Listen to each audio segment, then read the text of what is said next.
All right, thank you everyone for joining us today. We really appreciate you. So just in case you're wondering what session you're going to be in today, it's hitting the refresh button on your pathway. So we're really going to talk about the new trends and how our education landscape is really changing.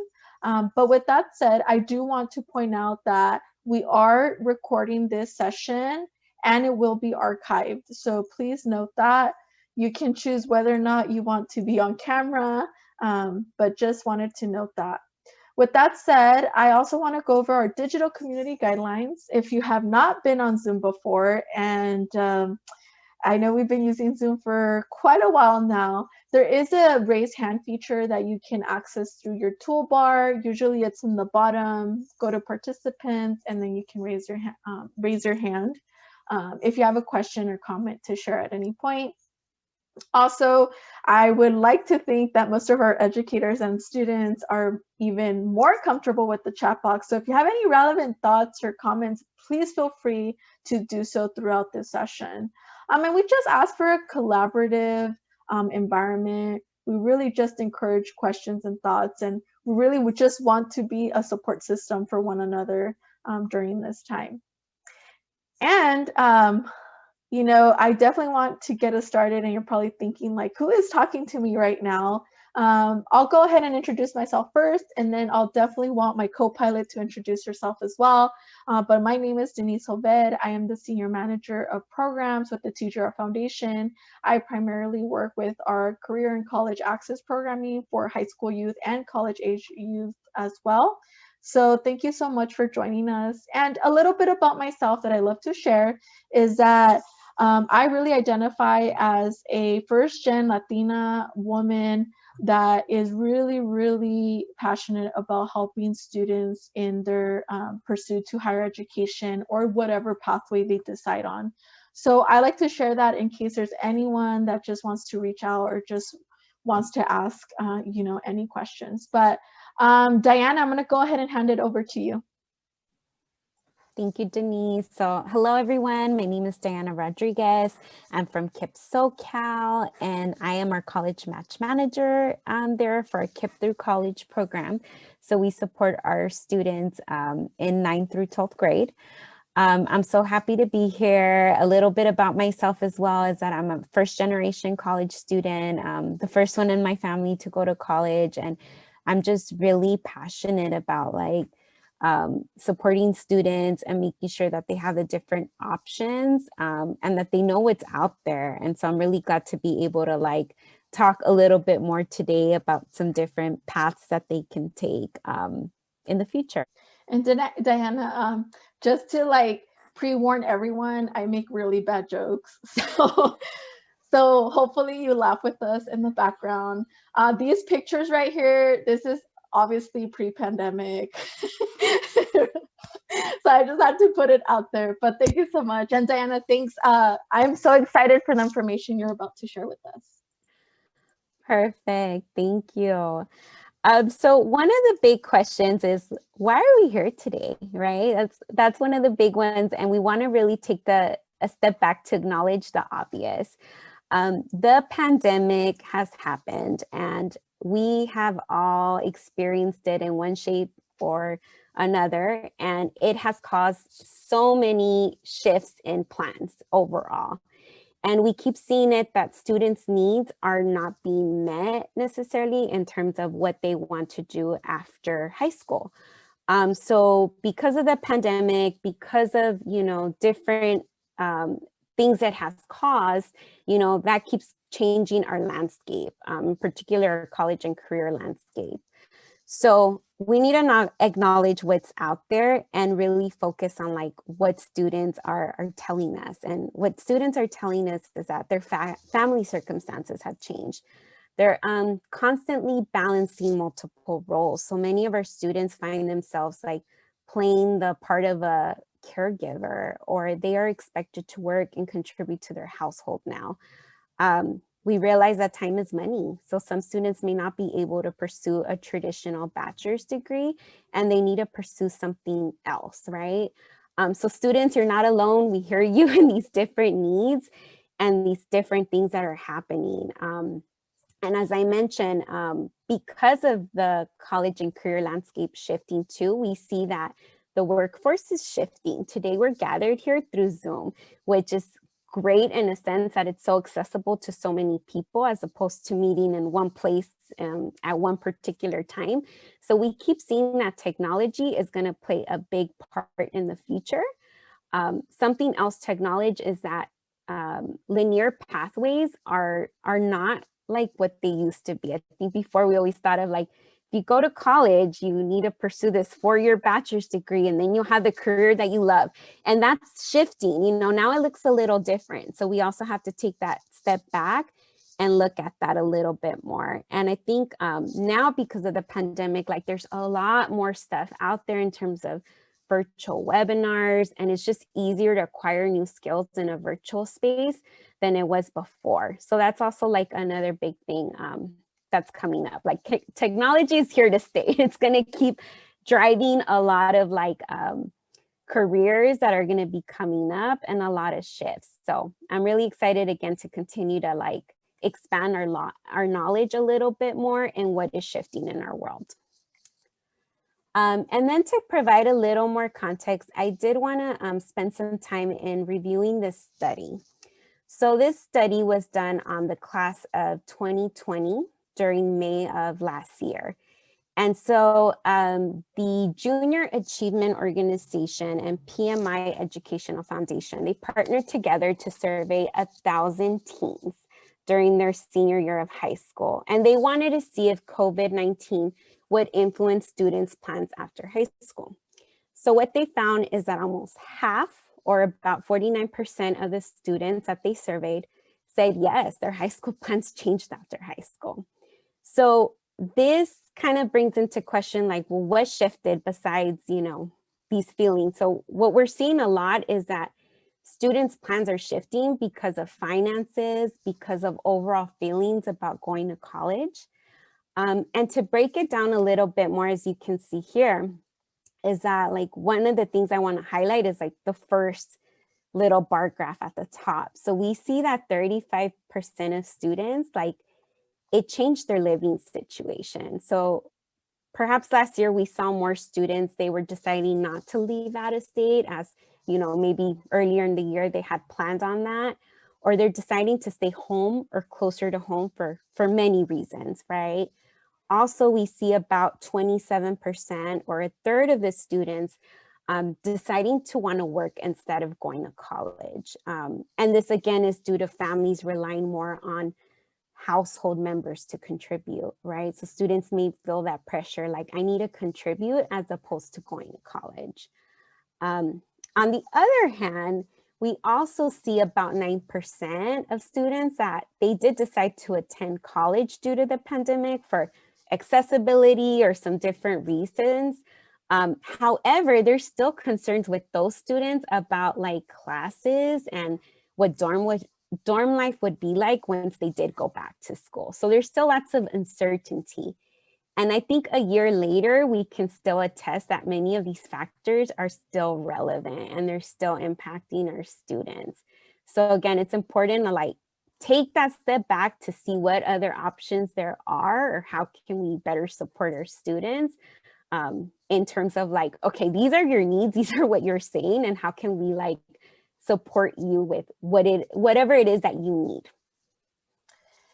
Diana, yeah, you know, can I add to that? You know, I think that, you know, for the students on the call, this is important because going back to what Diana just mentioned is that you're not alone in your feelings, in the sense of like, okay, well, before I would maybe have plan A, and then I would maybe have plan B, maybe C, and now it seems like there's a lot of different plans. I think this is a time where so many of us have to learn how to be a little bit more flexible given the situations and circumstances that not just students, but even educators are in.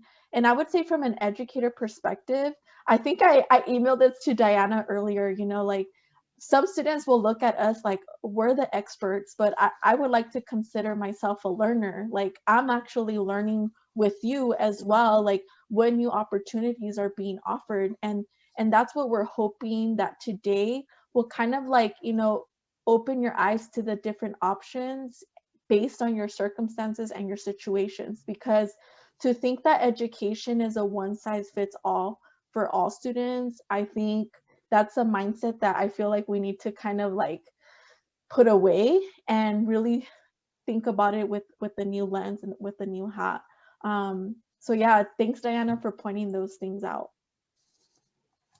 Great. And then we're going to kind of shift a little bit into like just some different pathways, and we're going to talk about these a little bit more in depth, but for now, I'll just kind of highlight apprenticeship. So this is a word that I've heard a lot, but I've never really understood what it means. So hopefully we can dig into this a little bit more today. But an apprenticeship is really just a program that aims to prepare students for a specific type of job. At the same time, it meets the company's need for like highly skilled employees. So think of it as like job training, but you're also getting paid, which is really nice. And just some quick examples of apprenticeships are like tech careers, healthcare, and cybersecurity. And then I'll pass it to Denise for micro degrees. Yeah, so this is like the newest trend. If anyone on here is on LinkedIn, whether you're a high school student, a college student, or an educator, you've probably seen people posting these digital certificates of like, hi, like I just got my digital certificate in data science, or learning JavaScript or Python. So this is really the newest trend, and I'm going to break it down in two. So I would say when it comes to talking about a micro-credential, it's when students really complete online courses virtually. So think about it as a virtual lecture series for students. They tend to write essays, they complete a project, or perhaps even pass a test on a particular skill set. When it comes to micro degrees, it looks slightly similar, but also there's a little bit more to it. Essentially, this consists of undergraduate level courses that's dedicated in a particular subject, and they tend to take a shorter amount of time to complete. So some students could actually complete these micro degrees within a 6-month period. They probably attend class about 5 to 10 hours a week. And once they complete it, then they receive a certificate of completion.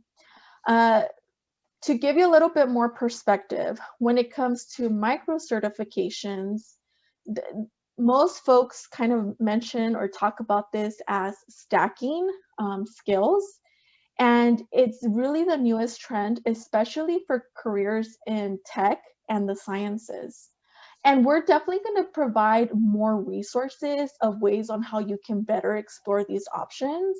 I would say, because, I think a big conversation is like, okay, what is like higher education going to look like in the future? I think that's a great question to have. To be honest with you, I don't even think we have all the answers now because it's so quickly evolving.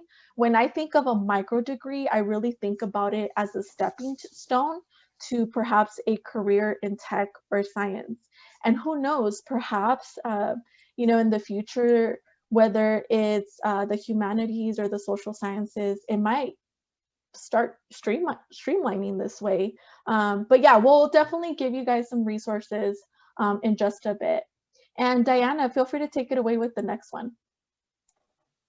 Yes, so another career pathway is community colleges, and community colleges really do have a lot to offer. They're also known as junior colleges, and they're two-year institutions that tend to be more affordable.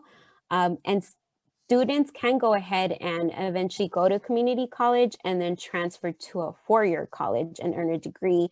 Or they can explore some different career certifications at community colleges, which is pretty cool as well. Some examples of some local community colleges are like Compton College, Orange Coast College, Santa Ana College. I myself went to Cerritos College. I ended up transferring to a four-year college, but I did leave with an AA because I also wanted to make myself marketable since I was also working and going to school. And I see SAC, okay, represent. So yes, definitely some different types of colleges. And then moving on to four-year colleges. So with four-year colleges, I think when we typically speak about like traditional college pathways, we think of like a four-year college, like a UC, a Cal State, a private college. And the main goal here is for students to pursue a bachelor's degree. So that typically takes anywhere from 4 to 5 years, depending on like your major. But again, like it really depends on what you want to pursue, but it is a bachelor's degree. That's the main goal. And then going into job opportunities for youth, I want to highlight this because there are many different programs and opportunities that are designed for youth who have like no experience or limited experience. And these different programs really try to provide students with the opportunity to take like high school courses for college credit if you eventually want to go back to college and pursue that route, or you can get certified. And I know myself and Denise were talking about CTE. So CT is Career and Technical Education, and then ROP, which is Regional Occupational Program. And these different programs just offer different certifications for students to get into a particular field. Usually it's like at a low, like no cost, or like I said, low cost. And you can get certified and really pursue a career in some of those different fields. And again, these certifications make you more marketable. And it's pretty cool. I know I had a friend of mine who did like medical billing through ROP in high school, and she's built her way up in that career, and she's very successful, still working in that. So I think these are really great options, and students, you can always speak to your high school counselor or your district and kind of find out what are some different options that you can pursue. Yeah, thanks, Diana. And, you know, right now it seems like, okay, there's a lot of information that was provided. And obviously there's a couple of these that might seem a little newer to students and perhaps even some of our educators. Well, we figured, and one of the things that I love to do is let's provide actual resources for students to explore versus just talking about it, right? Because I feel like we learn as we go.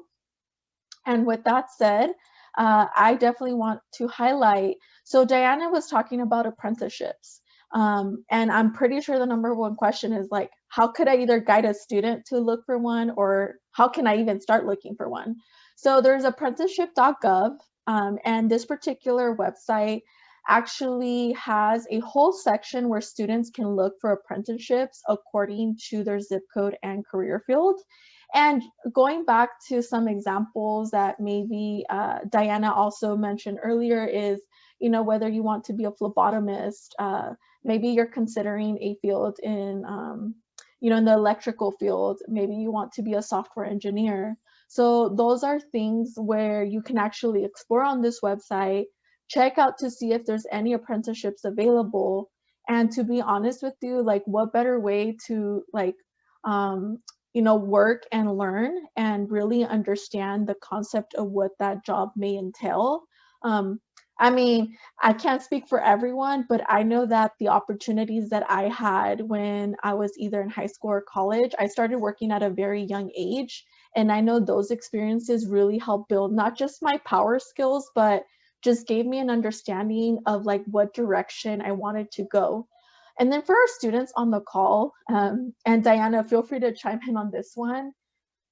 I feel like even before the pandemic, just understand that no one's pathway is linear. And what I mean, it's never going to be from point A to point B. Sometimes you literally go from point A to point Z, and then there's so many things in between that you experience. And that's okay. And we're going to be talking about the importance of mentorship later on. So stay tuned. So yeah, check out this website. You'll notice that all of the resources that we're highlighting, we do have their social handles if you do have social media. I think as much as we talk about social media in maybe a negative connotation, there's a lot of positives to it as well, and just learning more information. So check out the website, check them out on whatever social media handle you may have. Unfortunately for our students, I didn't have TikTok, social media handles, or Snapchat, so sorry for that.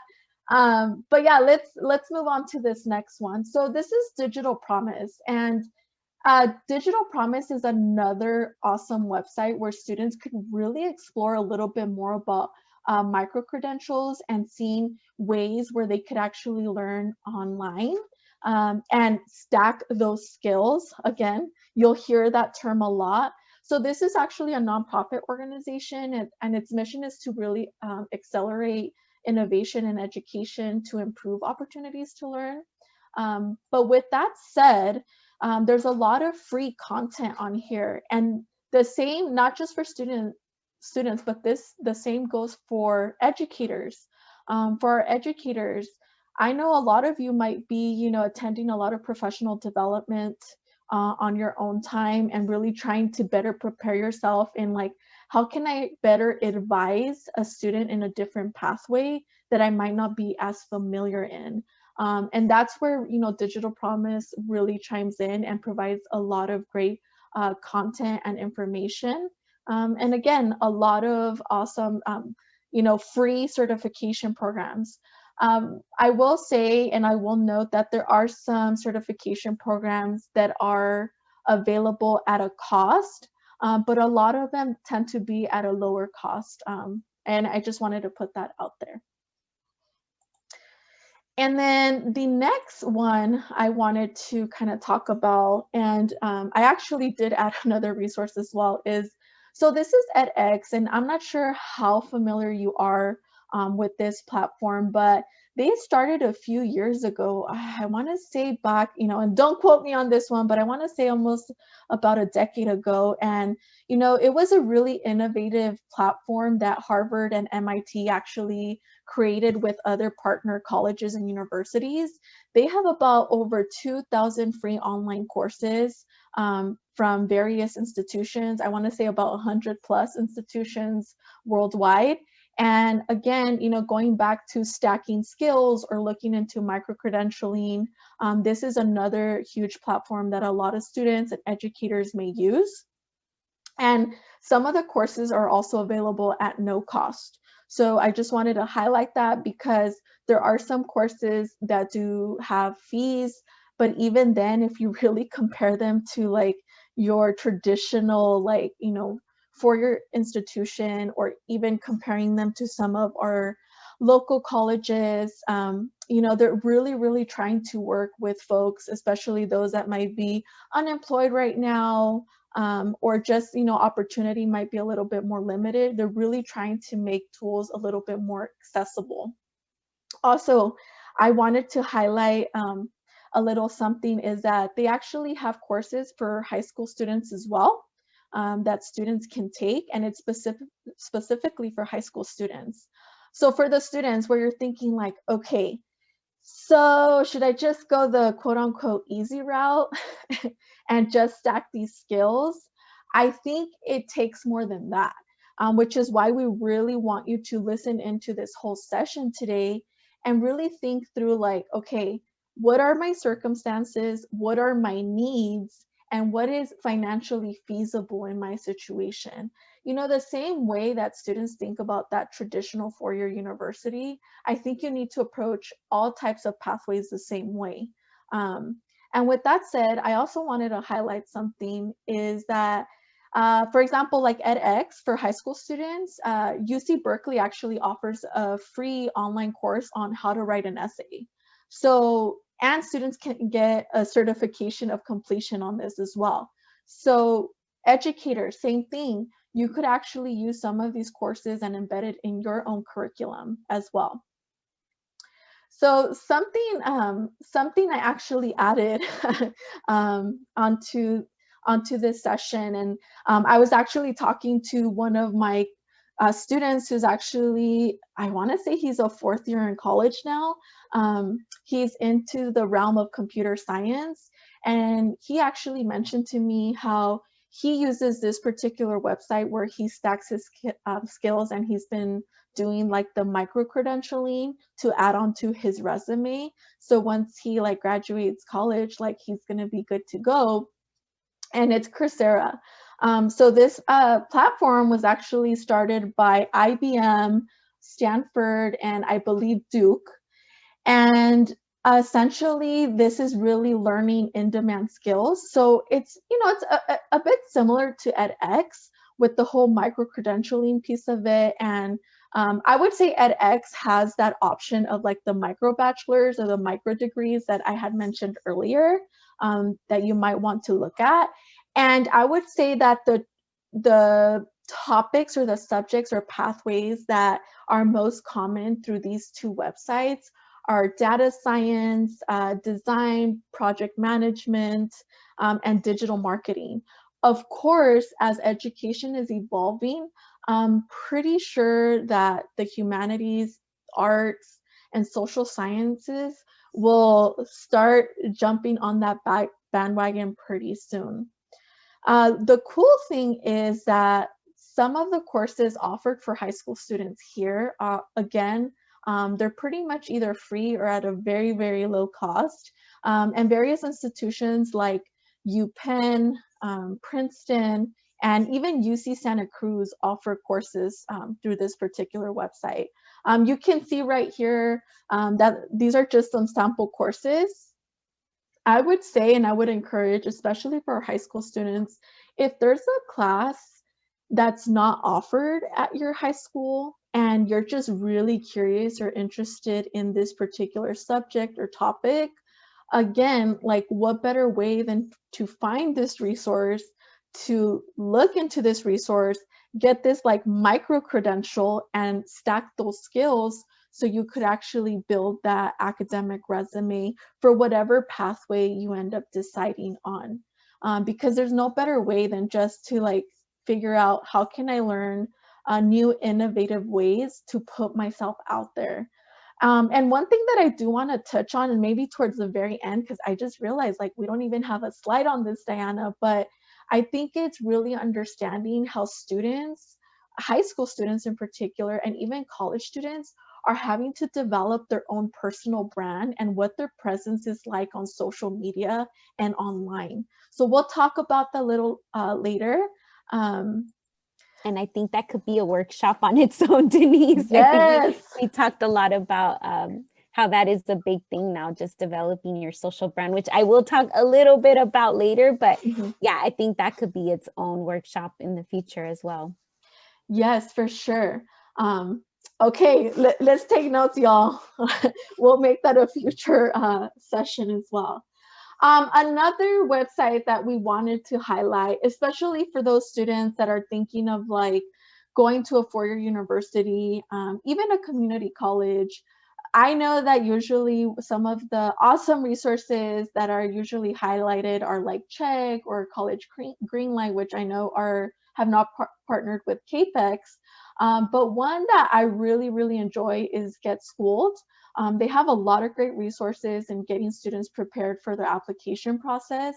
But most importantly, I know some folks, perhaps even on the call, if you're on Instagram, I know that they have an amazing Instagram page where they give you like little tidbits of information really quickly.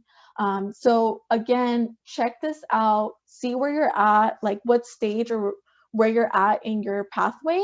And of course, the good old guidance counselor is also the best way to go as well. And we'll talk about that in a bit. So one of the other websites that we wanted to highlight is also the Higher Opportunity Coalition. And this particular website, was created with a number of companies that were really committed to creating opportunities for youth, especially those who are facing, the most systematic barriers for employment. And given the pandemic, I feel like there's so many students that are looking for part-time positions or jobs because that's their way of supporting their families.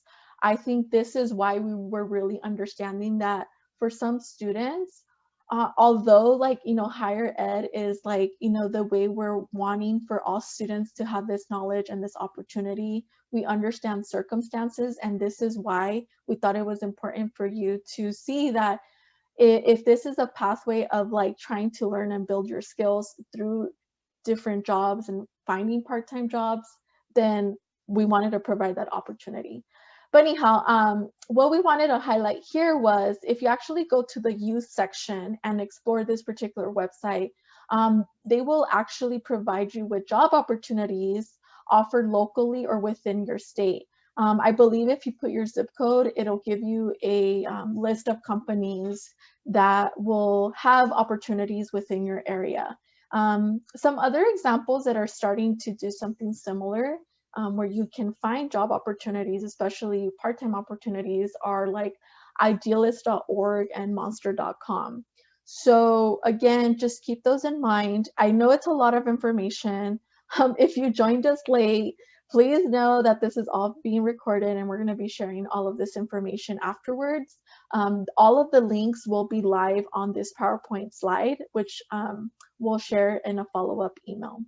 But yeah, Diana, going back to what we were talking about, mentorship, I know you have a lot to talk about in that section. Yes. My guess. So I'm kind of shifting gears a little bit to like the importance of virtual networking and mentorship. It does not have to be complicated. Sometimes I think when we think of networking, we think of like it being like this complicated process, or like, I don't really want to reach out to others. I don't know what to say. But I would say start off simple. And this is for like our students, like in terms of like, just take a close look at like your own circle and who's part of your circle. So like one way to reach out and start building networks is like with your school community. So yes, you can leverage your counselor, your principal, other staff, your teachers. I think for educators as well, you can leverage, your circle as well, because people that are in different professions and paths. And if a student is ever telling you, I'm interested in tech, you might have a friend who's already working in that field that you can connect with your student. So really just taking a step and examining like those different circles that you're part of. I know with students, some of you are all involved in different like after school programs, tutoring, scholarship, mentorship programs. So again, those are like really great places to start, and just asking people like, this is what I'm interested in. Do you know anyone who may be working in that field that I can talk to? Which kind of leads me into the second step. I mean, we really encourage you all to like look into informational interviews. And basically what an informational interview is, just like talking to someone that works in the field that you're interested in. So if you already know you want to do some kind of entrepreneurship or a business, then you can reach out to someone who's in your local community. How did you get started? Something that you may be really interested in. So again, you can start local. It doesn't have to be like, okay, I have to go reach out to this well-known company. Like, no, you can start very basic. And then really leveraging social media. So as Denise said, I know social media, there's the goods, the bads, but really leveraging social media for career and for networking purposes, it's like a really powerful tool. So make sure you're getting on podcasts. There's tons of podcasts that you can explore further into like career paths, IG Live and Linked Live as well, because I think these are really great platforms in terms of like, they want to get information out now. And if you're like looking at your IG and something pops up based on the careers that you're interested in, watch it. That's like a great, fast, easy way to kind of get some quick information. So some resources to kind of guide you as well with networking, LinkedIn for Students. So if you didn't know, now you know. There's LinkedIn for Students. And as Denise said, the website link is right there. But there's a lot of really cool tools on this website. For example, it tells students how to get started in creating their profile. And it gives you a checklist. Like, what are some things that you should do to like really have your profile stand out, right? Also, how do you communicate with others? How do you build that network? So I was reading an article and it was like very interesting, and like, these are the type of network people that you should have or you should be connecting with.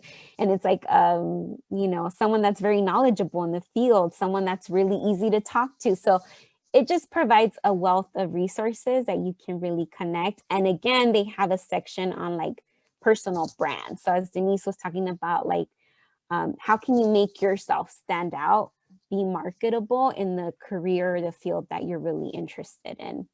There's also like a job hunting handbook. That one was really good. So definitely like check out these resources, because like I said, there's a lot of like really cool, easy reads. It doesn't take too long to just like kind of navigate through them, and they'll help you build your profile. Mm-hmm. Yeah, and then Diana, like let me add a little bit about that, since we're talking about LinkedIn. Again, Diana mentioned this could totally be a whole different session, but I think especially as students are thinking like what career pathway they want to go or what direction they want to go to, I think LinkedIn has been an amazing platform for all folks to actually really get on and explore.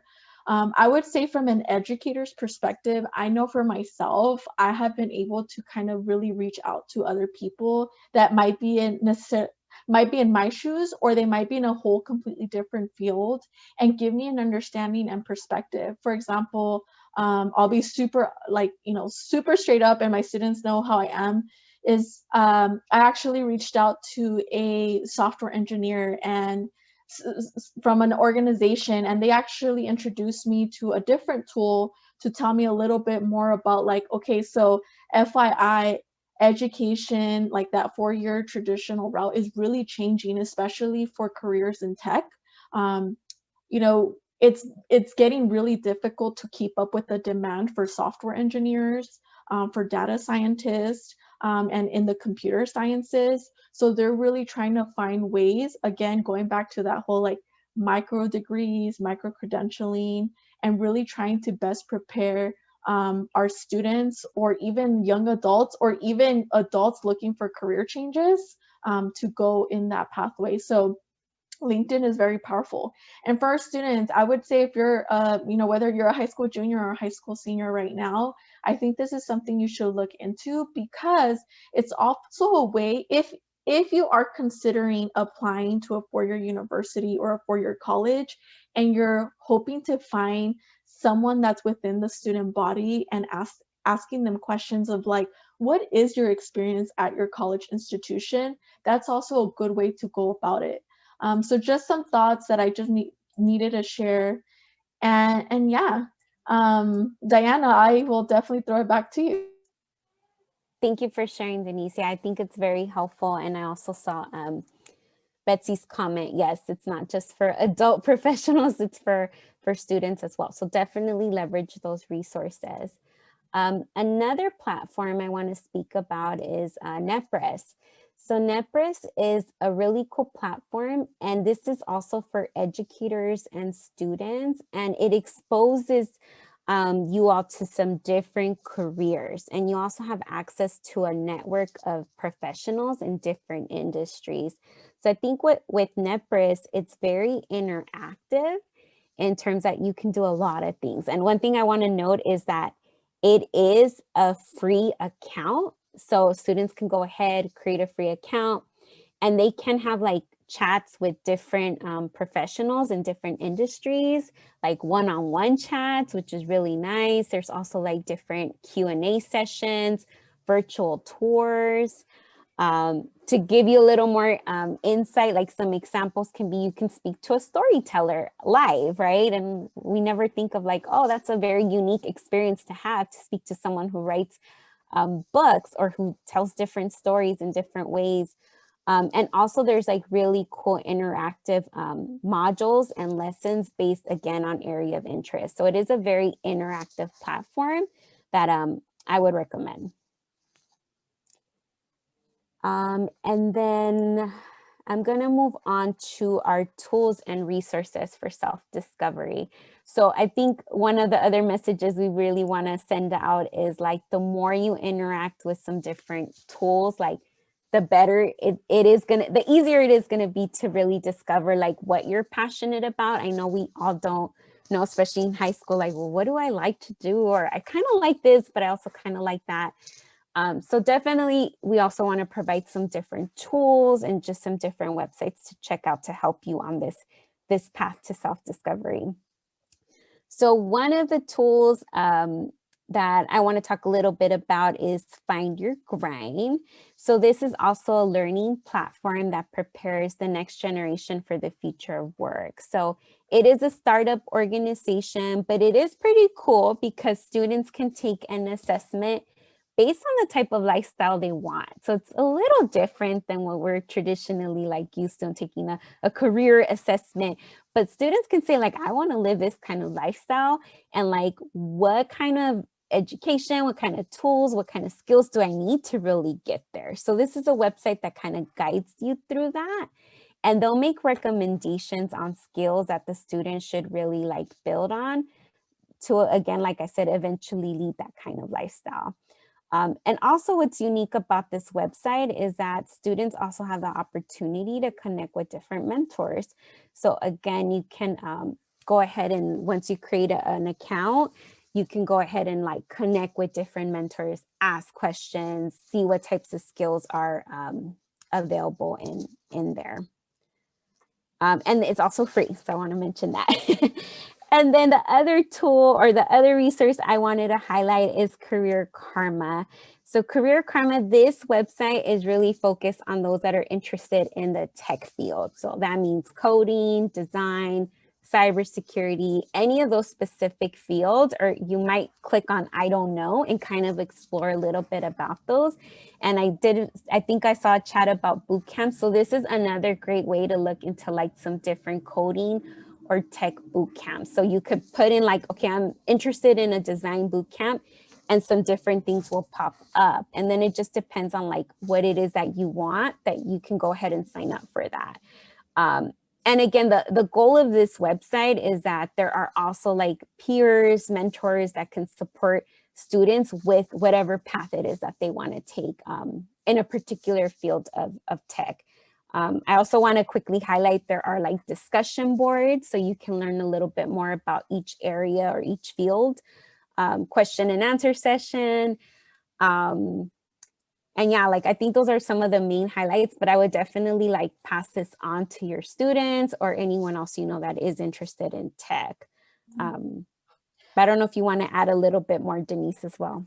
Yeah, so we actually had Katie, in the chat mention like, oh, can you tell me more about coding boot camps? And Diana totally, hit the nail on the head. And I think something again to just keep in mind is whether you decide to go to a four-year university, whether you decide if say coding is for you and you decide to go into a coding boot camp program, which for those of you that are not familiar, it's really the latest thing where again, they're learning how to code in a very short period of time.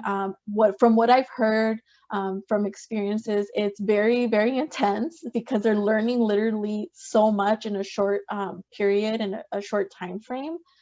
But again, it really has a lot to do with mentorship and networking and really building on that for you to really expose yourself to the various opportunities that there may or may not be out there. So I think it's a combination of both.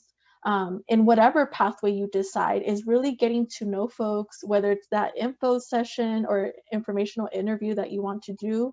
Going back to Diana's points, it is very crucial you're building on those few things. So Diana, thank you so much for touching on this. And by the way, when I mentioned about me reaching out to someone on LinkedIn, it was a software engineer, and from a very reputable company. They actually provided me this particular website where they said this is a little bit of mentorship, but it's also talking a lot about coding boot camps. And educators, I definitely also push you all to get involved in that and really getting to know what other folks are thinking of where the landscape of college and even career is changing.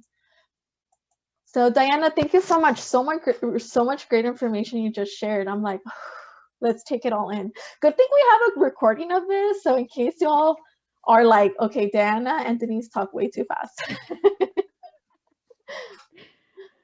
Yeah.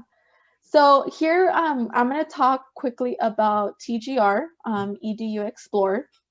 So this is a website that we have through our foundation, and we have a lot of different STEM activities, as well as college and career activities that students and educators can explore. So we thought that it would be, a perfect fit to include this as well, in case you're really, dabbling your toes in the water and really trying to understand, like, where do I need to go? Like, what do I need to do? What do I need to explore? And for our educators, I just want to acknowledge one thing. I know we talk a lot about our students and a lot of the circumstances they're having to deal with, but the struggle is real for our educators, and we understand that perhaps you may not necessarily have the time to create whole new curriculum, or really have the bandwidth to try to figure out, like, what kind of content can I provide to my students. This is why we've provided so many of these resources to help you kind of gauge and direct students to this particular websites and so forth. But with that said, and Diana, if I miss anything, please let me know. But KIPP also has some really neat tools where you can actually check out. Please know that their website is also highlighted on there, but there's a lot of career exploration that's provided. So there's some resource guides on how to become a nurse, which is another hot career happening and we're really in need of, obviously, given the circumstances. And it also highlights career training at a community college. So if this is something you're considering, or if this is a pathway you're thinking about, check out these resources. And there's also other assessments and other tools to support building your resume. Diana, I don't know if there's anything else you'd like to highlight for this. I think you pretty much captured it, Denise. Thank you. Okay, awesome. So look, we gave you a lot of information, and we figured what a better way than to kind of summarize today's session and really talk about, like, what are the next steps? Like, what are ways where we can direct, whether it's a student, a family member, or even an educator. I would say for students, something to keep in mind is going back to self-discovery. I think a way to really figure out what is it that you want to do is, one, consider an apprenticeship, consider a part-time job, even internships, which is something that we didn't cover. I would say that internships and apprenticeships are two very different things. And I just wanted to put that out there. A lot of the times internships are, unpaid. But I feel like it's now becoming a trend where they're pushing for more internships to be paid through companies. I know that for students that do end up going to a four-year college, sometimes their colleges will offer stipends to their college students to get an internship so they can gain that experience. And then also volunteer work. Just because many of us are virtual, that does not mean that there's not a need for volunteers. So if you're really looking to build on your skills, how can you develop those goals through experience and through really trying to navigate these sorts of tools? Also, you need to really understand, what skills do you have? What interests do you have? And I would say taking assessments could be a start. I'm not saying that's the answer, but I think it's a start to kind of funnel through all of the noise, because sometimes there's just so much information that you don't even know where to begin. I think that's a good starting point. For our educators, I'm pretty sure, depending on the school district that you're from, I'm sure there's like a ton of assessments, but what is it that's really working for students? Hence why we wanted to provide some tools earlier. And building your self-confidence. I think building your self-confidence through mentorship is really important. Reaching out to folks. I feel like, students that might have been a little bit more introverted might have been more inclined to, stay maybe behind the scenes, but I feel like this virtual space has really given this group of students a voice. And again, remember, students, you have a voice. Don't shy away from asking that question. And this comes from me, where you're probably like, oh, but you seem so extroverted and, you seem so out there. I was actually really shy. And even as an adult, I had a really hard time, and sometimes I still do have a really hard time asking for help. There is nothing wrong with asking for help. And I feel like that's something that we really need to normalize within our communities, that it's okay for us to reach out in all ways, shapes, and forms. So for our educators, we wanted to give you some quick tools or some next steps that maybe you might want to consider with your students. So I would say creating opportunities for students to understand like what the current job trends are and the current job outlooks are is really, really important. So for example, I'm just going to give you an example activity that you can do. You could seriously go to one of the websites that we provided, like let's say Career Karma, and you check out like data scientist. This could be an assignment to a student, like, okay, what is happening? What does a data scientist do? Like, what are the outlooks for the future when it comes to jobs, security, and so forth? That could be a really, really quick start.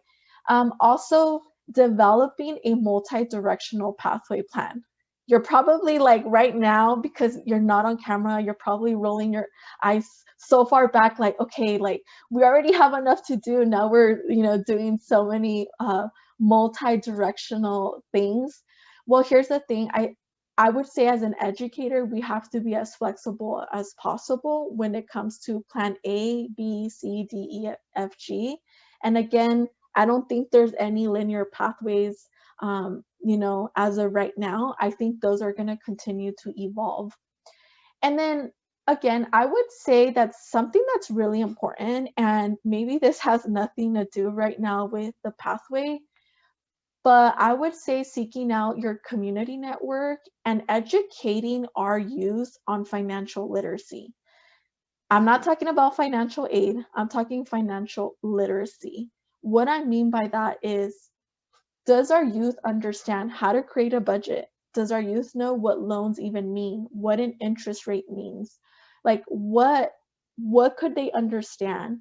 I think there's a lot of terms, even especially on social media, that are really going around talking about generational wealth and building up our communities, especially for our students of color, our first-gen students that may have never had a conversation about finances and it just wasn't normalized in their household. I think these are skills that really need to be built within our students. And last but not least, what can families do? If we have any family members on this call, thank you so much for joining us today. But, again, going back to that point about financial literacy, for my parents never talked to me about finances. And I think it was more like they didn't know how, and maybe they were embarrassed given our circumstances at the time. But really, like, how can we really do financial planning together, or at least have those conversations, or at least introduce those conversations? Research careers with, job postings, like literally just Google job postings, yourself as a student, and just have a conversation with your mom or dad, grandma, aunt, uncle, whoever you live with at home, or someone you feel comfortable having a conversation about that with. And also look at resources like today's, like don't limit yourself to like just what's within your school community. Really look outside of that and see what tools are there, for me to really explore. So look, I know we're coming close to a close right now, and I know we went over a lot of information. And I see a lot of great feedback right now. So we really appreciate that. And we really wanted this time to maybe answer like one or two questions. But before we get started, I wanted to highlight some of the questions that we got through Eventbrite. Diana and I don't know, maybe Diana, you and I can maybe speak on this. You know, there was a student on the Eventbrite that actually talked about why do you think it's important to get an internship? I don't know, what perspective do you have to offer for that particular question? Yeah, I mean, I think with internships, they're entry level. So when you enter an internship, you're not expected to know everything. Like people know that you're there to learn. So there's more time spent in like preparing you or setting you up for that job. And it's just a way to also like get some different experience. And again, like the expectations aren't as high. Yes, some of them are unpaid, but I think even reflecting on like I did a counseling internship, it was unpaid, but you just like are kind of thrown into it and you're learning like real life, like, okay, this is what happens, you know, as a counselor, students come in and they have questions and I have to be on and I have to like help them navigate different things. So even though you may or may not get paid, like it's still really important to have like that experience and have others support you. But that's just kind of my take, but I'd love to hear from you as well, Denise. Yeah, you know, I think you know, I've really had the privilege to not just work with high school youth, but our college age scholars. And, you know, an internship could really provide a well-rounded opportunity for them to see if that's the pathway that they want to go about. I know that in the past, you know, going back to my point, whether it's unpaid or paid, I think it's important for us to highlight the skill set that you may learn, even if it's not directly, you know, related to whatever pathway you want to take. um, it's going to teach you something, and it's also going to teach you, like, is this something you're even interested in? I know for myself, I wouldn't say it was necessarily an internship, but I did a job shadowing opportunity where I knew I wanted to work with youth, but I actually ended up working with preschool students. And if anyone on this call or any of you have small siblings, you all know that working with preschool students is not as easy as you all think. It was very challenging. It challenged me in a whole different direction, but in a good way. It also taught me, like, maybe this isn't the group of students you may want to work with in the future. Maybe you want to work with older students, like, you know, middle school aged, perhaps high school age students. And that's how those type of opportunities can really help shape what you want to do in the future and why they're so important. Also, if not always, because I also don't want to give any false hope that, you know, an internship always leads to a job, but it can lead to a job. I know some of our scholars have had such great opportunities, and with that said, you know, the employee or the company or the organization that they were interning with, they really, really enjoyed working with them, and they're like, look, we know you're in your second or third year of college. You know what? We will literally provide you a full-time position once you graduate. You just have to make sure you graduate and, you know, get those requirements. So I know that we covered a lot, and I at least wanted to answer one or two questions from the Eventbrite. But with that said, Diana, I mean, I don't know if you have any last minute thoughts. No, I think just like definitely check out the resources. I know there was a lot, but definitely like kind of start off with one and go from there. And like I said, continue to leverage like your networks, each other. And yeah, I'm just really happy we're able to like share these resources, and I see other people sharing about financial literacy. I want to echo that. Our students need more of that before they graduate from high school. So thank you all for really sharing those resources as well, because I think that's another big thing to really like focus on, especially as our times are changing. So, but thank you again for having me, Denise, as your co-presenter today. So. Yeah. No, thank you, Diana. Thank you so much. And thank you for everyone for staying on with us. We really appreciate you and for joining. You know, snaps to you all for finding the energy. And if you're watching this recording, thank you so much for following up and watching it on our YouTube channel. We really, really appreciate you. So now where